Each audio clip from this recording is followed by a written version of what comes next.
Assalamualaikum warahmatullahi wabarakatuh. Selamat pagi. Bagaimana kabar kalian hari ini? Semoga dalam keadaan sehat dan selalu dalam lindungan Allah. Amin. Masih tetap semangat ya belajarnya walaupun dari rumah. Hari ini kita akan mempelajari tema 4, mengenal berbagai jenis pekerjaan, subtema 2, pekerjaan di sekitarku, dengan muatan pelajaran IPA KD 3.7 menjelaskan pentingnya upaya keseimbangan dan pelestarian sumber daya alam di lingkungannya. Mari kita mulai pembelajaran ini dengan membaca basmalah. Bismillahirrahmanirrahim. Penggunaan teknologi dalam pemanfaatan sumber daya alam. Pemanfaatan sumber daya alam dapat dilakukan baik secara langsung maupun tidak langsung. Pemanfaatan SDA secara langsung dilakukan tanpa pengolahan terlebih dahulu. Contohnya, pemanfaatan buah mangga yang dipetik dari pohon dapat langsung kita makan. Pemanfaatan SDA tidak langsung dilakukan dengan pengolahan terlebih dahulu. Contohnya, getah karet yang diambil dari pohon karet harus diolah terlebih dahulu sebelum diolah menjadi ban. Berikut beberapa pengolahan sumber daya alam yang memanfaatkan teknologi untuk memenuhi kebutuhan hidup manusia. 1. Pengolahan kayu. 2. Pengolahan bahan makanan. 3. Bioteknologi dalam pengolahan makanan. Penggunaan bioteknologi dalam pengolahan makanan adalah dengan cara memanfaatkan jasa renik. Apa itu renik? Renik yang dimaksud adalah jamur dan bakteri. Contohnya yaitu dalam pembuatan tempe, tapai, dan yogurt.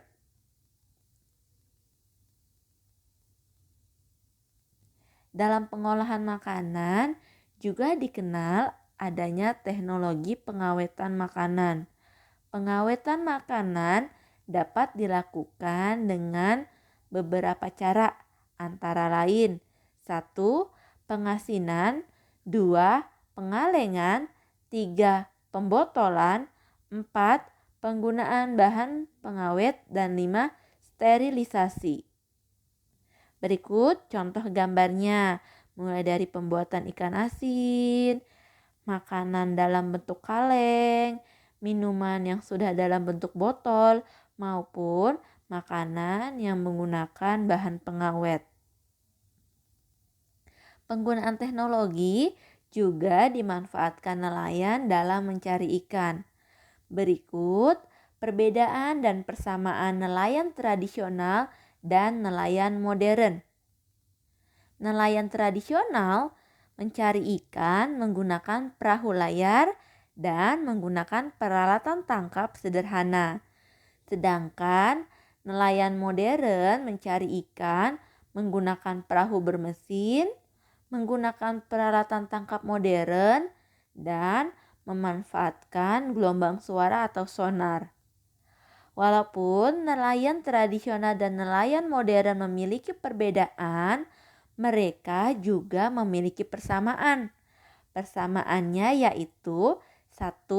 Mencari ikan. 2. Menjual ikan untuk kebutuhan sehari-hari. 3. Mengandalkan perkiraan cuaca dan gelombang laut.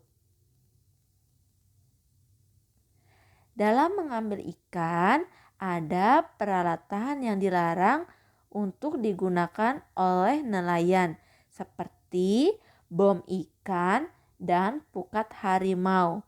Hal ini dikarenakan dapat menimbulkan dampak negatif terhadap lingkungan seperti merusak terumbu karang.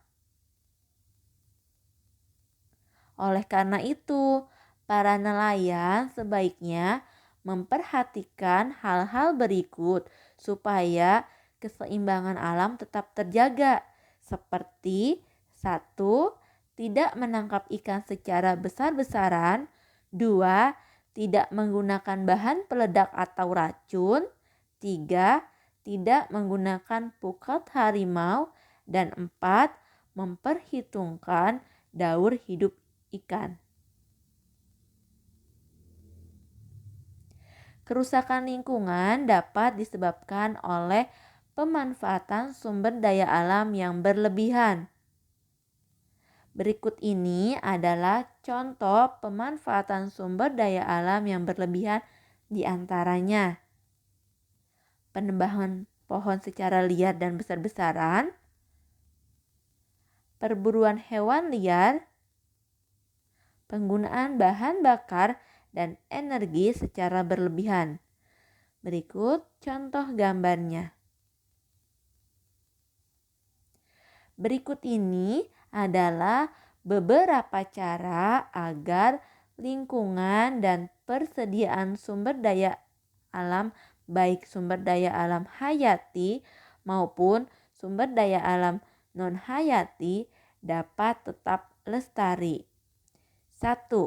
Pengambilan sumber daya alam harus sesuai dengan ketentuan yang berlaku, tidak boleh sembarangan. 2. Berusaha mengembalikan keadaan lingkungan kembali seperti keadaan lingkungan sebelum pengambilan sumber daya alam. 3. Menghemat penggunaan sumber daya alam agar sumber daya alam tersebut tetap lestari. Penghematan sumber daya alam dalam kehidupan sehari-hari. Contoh kegiatan menghemat penggunaan sumber daya alam. 1. Menghemat air saat mencuci. 2. Menghemat listrik, mematikan lampu yang tidak diperlukan. 3. Menghemat bahan bakar dengan cara menggunakan sepeda jika jaraknya dekat. 4. Melakukan daur ulang pada barang-barang bekas. 5. Hemat saat menggunakan kertas. Salah satu kegiatan penghematan sumber daya alam adalah menghemat penggunaan kertas. Kertas termasuk barang yang sering kita gunakan untuk kehidupan sehari-hari. Sebagai seorang pelajar, kalian juga pasti menggunakan kertas seperti untuk buku tulis, buku bacaan, atau buku pelajaran. Kertas yang biasa kita lihat tersebut terbuat dari kayu atau lebih tepatnya dari serat kayu. Sebelum menjadi kertas, kayu tersebut melalui proses panjang di pabrik kertas. Berikut proses pembuatan kertas. 1. Kayu dikupas dan dipotong hingga bagian kecil. 2. Potongan kayu dicampur bahan kimia hingga menjadi pulp atau bubur kertas. 3. Pulp dicampur dengan bahan pemutih. 4. Pulp masuk ke dalam mesin pembuat kertas. 5. Kandungan air dalam pulp dihilangkan dengan mesin pres. 6. Kertas digilas hingga membentuk lembaran. 7. Kertas yang sudah digulung akan digunakan sebagai bahan baku pembuatan buku. Demikianlah pembelajaran kita pada hari ini. Semoga pelajaran yang disampaikan dapat dipahami dengan baik. Sampai jumpa pada pembelajaran selanjutnya. Terima kasih. Wassalamualaikum warahmatullahi wabarakatuh.